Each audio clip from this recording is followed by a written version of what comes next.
Camping. I'm Dakota Moss. Today we're going to be reviewing the Forest River Salem 260 RT.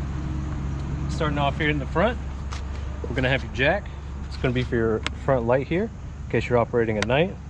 It's going to be your down, your up switch.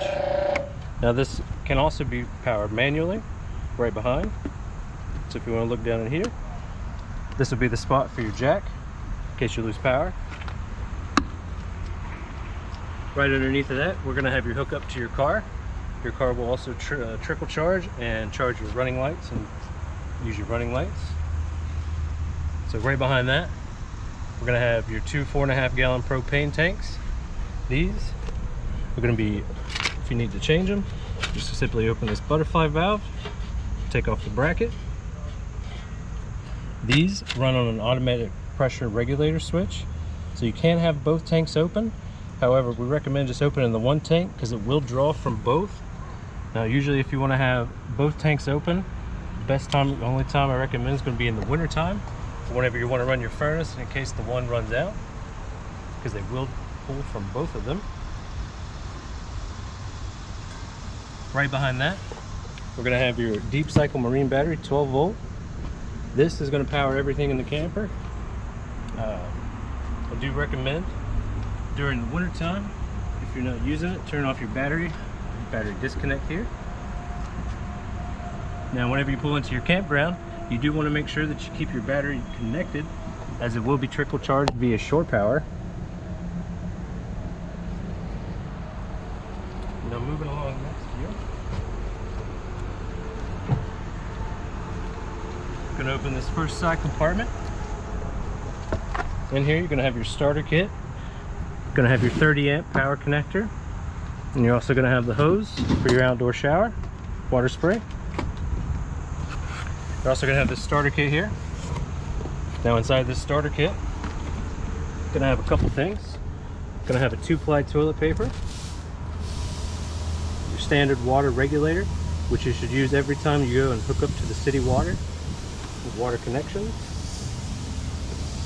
This here is going to be your excrement tube. So whenever you do your black water and you go to flush it, make sure you're always at the waste station. Hook this up before, run your black water first, and then clear it out with the gray tank. We also have a water hose inside here, a 30 amp adapter, which is your standard household adapters. Now whenever you do use these, make sure you don't use an extension cord. You just plug it directly into an outlet. Inside we also have these bio pouches. Now whenever you use these, we recommend putting in a few ounces into your toilet, running 3 gallons of water before each treatment as soon as you empty it, because this will help keep your tank clean.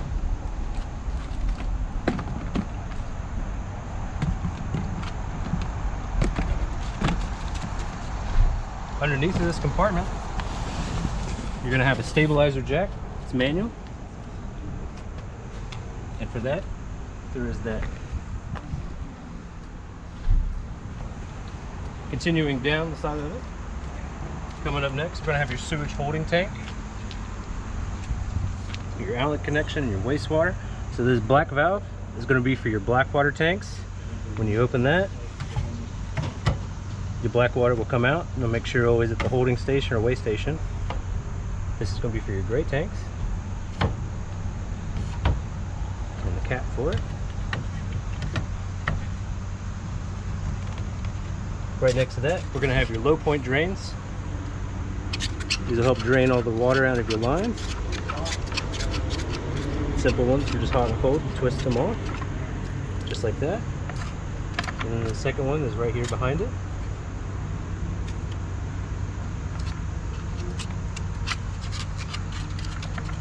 Right next to that,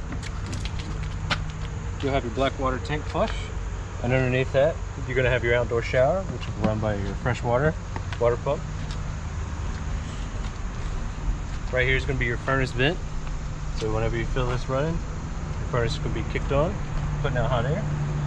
This here is going to be your city water connection, so whenever you hook up to the city water connection, it's going to bypass your tank and it's not going to use your fresh water.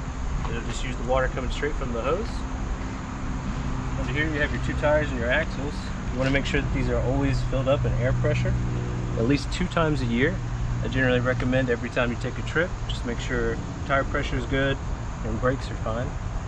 Also, you will need to make sure once or twice a year that the lug nuts are properly torqued to 100 foot-pounds for each tire, for each lug nut.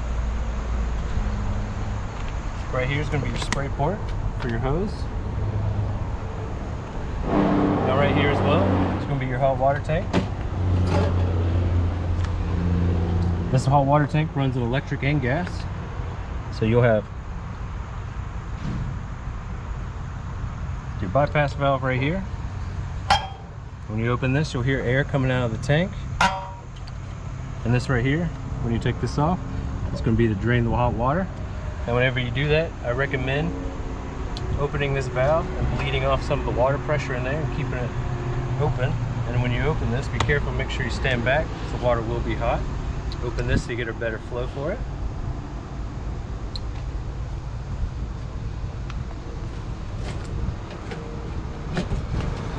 Close it up, simple as that. Right here is going to be your 30 amp power connector for shore power. So when you pull into your campground, just plug into your shore power here. Continuing back along the camper here, we have another stabilizer. Whenever you pull into the campground, you have a cable. For if your campground has a cable kind of satellite connection, you can hook in here. This right here would be a little vent for your rear on the inside. Simply push that back in. Coming along to the back here, we'll have a little porch area.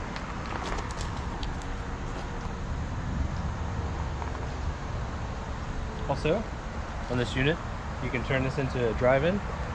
So over one of these clips, simply just make sure you take out these clips and then drop it all the way to the ground. Continuing along here, another stabilizer jack. Gonna have another satellite cable connection along with the GFCI outlet. The reset's going to be inside for that outlet in case it does trip. Also in this unit, you're going to have outdoor zone speakers that will connect to the soundbar on the inside. It has AM, FM, Bluetooth. Coming in, here's the door.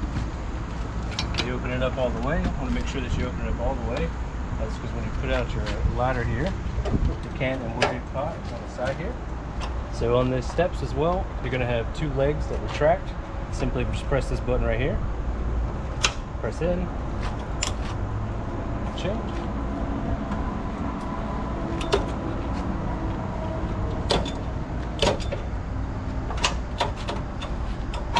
Just pull them to your desired length. They'll just lock into place just like that.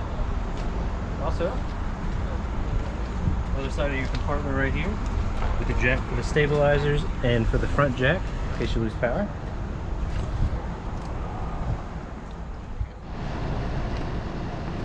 So coming up on the roof, you're going to want to inspect this 2 times a year. What you're going to want to look for on these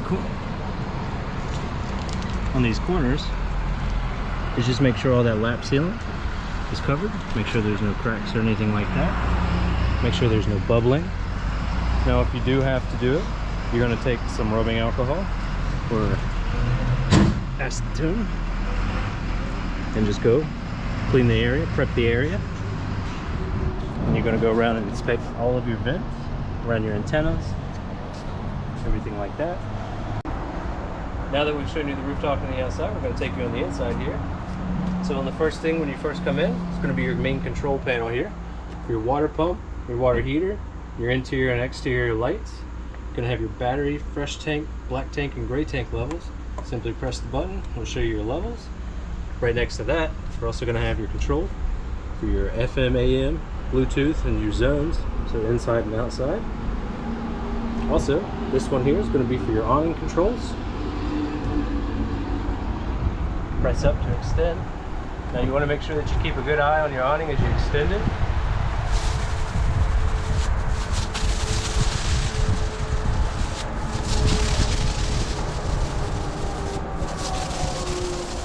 as your awning comes to a full extend, you want to keep an eye on that metal bar as it unrolls. Once you see the metal bar about halfway, you want to stop and retract, and your flap will pop on down just like that. Now on these as well, these arms can be adjusted with pitch. Just simply pull down and push back up. This is to help with your rain. And make sure whenever you go to put this back in, these arms and the pitch have been reset. It will damage the arms. Making our way back inside again here. Underneath all those controls, we're going to have your fireplace. Has a remote with it as well. You can set it for a timer, adjust the heat, everything else. If you want high or low, you can change the colors as well. Right to the left of that, you're going to have your thermostat switch.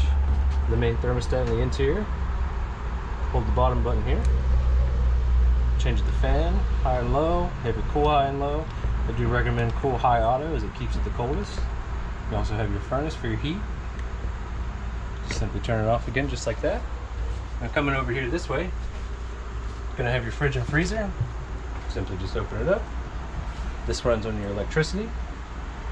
So if you do have items inside your fridge and it's hooked up and your battery disconnect isn't on, it will keep your fridge running and cool. This here, be to lock it while you're underway to keep everything secure. To the left of that, you're gonna have additional storage space above in these cabinets. You're gonna have your gas range here, with also your stove or microwave down here. Apologies, on the inside. Additional storage underneath. Now underneath of that, two things I want to show you here. It's going to be your LP detector, or carbon dioxide as well. Next to that is going to be your breaker. You can hear your breakers and all your fuses for everything, and everything's labeled here as well. Going to have your standard sink here.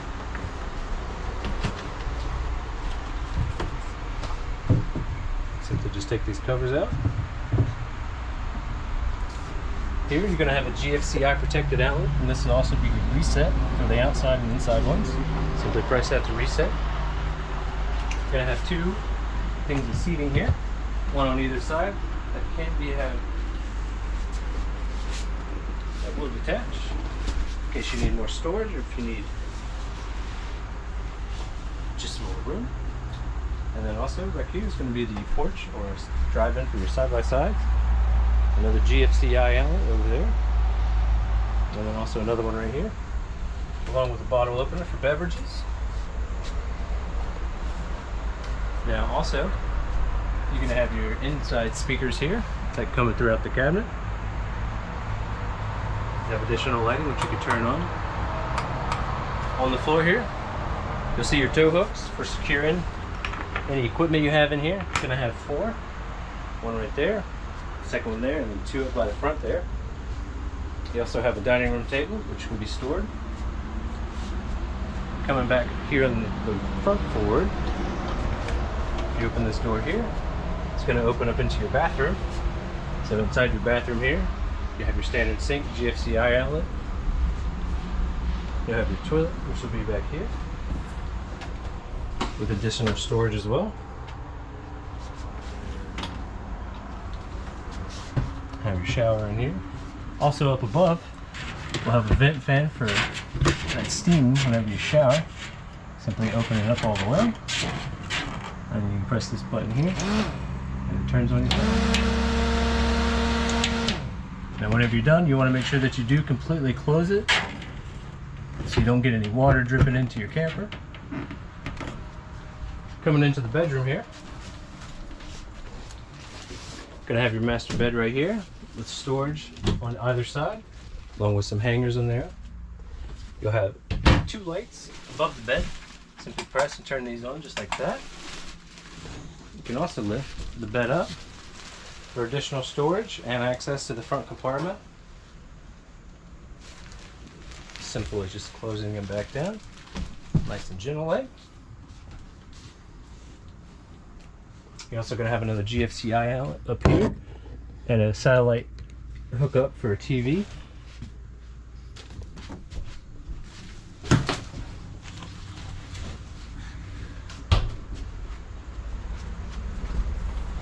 And that's going to be the 260 RT.